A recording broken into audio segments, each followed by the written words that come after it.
But it could be Mudavadi. It could be somebody from the coast. It could be Nanok. I don't know. All right, Dr. Allow me to read some comments right here as we close. I have Omondi Gwada who says, you are wallowing in myopia, General. You know not what happened in Kenya today. Ground shifted, and most probably you are in the 2016 politics. Would you want to respond to him?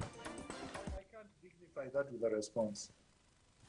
Right. Another one says, next time you want to dress down your enemy, hire Miguna. This is another one from Roberto Ongera says, ask Daktari what is his stand, or who can he probably support for August polls, and also ask him whether he is planning to go for Nairobi gubernatorial seat. I think, Daktari, you mentioned, you responded. I already answered the question. Responded to that one. Tom Kuala Pole, bro, he saw Raila as president, but where is he now and where is Raila now? Miguna is a valiant and Raila an angel.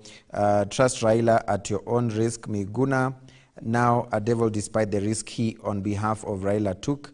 Miguna, you are one of us. God bless you. This is what he says. Miguna is an eloquent liar, a hater in chief. This is Tom Kuala.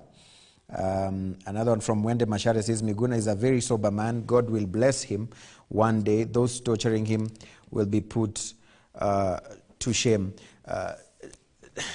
Daktari, you mentioned something that you said that no matter what the man had done, he was still a human, and being deserving of the same moral, legal, and constitutional rights that I was demanding had to be observed. This is in part what you've been able to say when your wife was actually talking about Raila Odinga, and you seem to be saying that, you know, no matter what this person has done, he's still a human being and deserves the same moral, legal, and constitutional rights that you have been demanding. Is there a time, Dr. Miguna Miguna, that you will forgive Raila Odinga? So I don't know why I'm asked this question, because, you know, forgiveness only comes if somebody asks for forgiveness. And before you can forgive anyone, number one, they have to confess.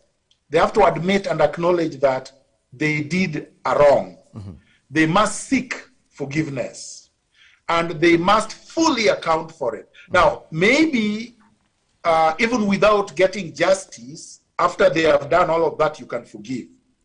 But Raila has not acknowledged that he betrayed me and betrayed the other Kenyans. He has not confessed to that. He has not sought forgiveness.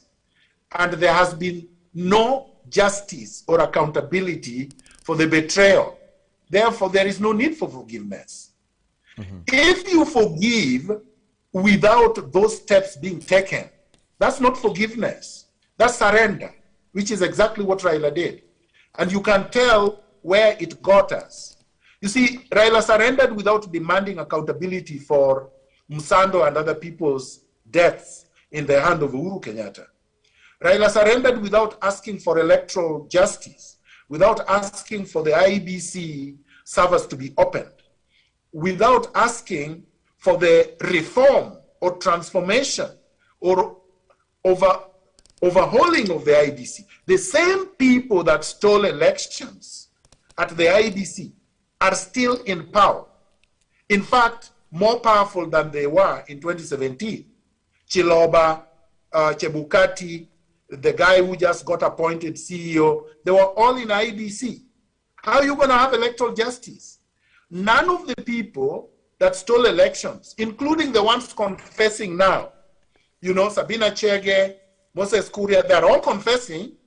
None of them has been apprehended, prosecuted, convicted, and sentenced. Do you believe what they're saying? Can stay. Dr. Miguna, do you believe what they're saying? I believe it because it happened. I know elections were stolen. I mean, everybody knows Uhuru did not win elections.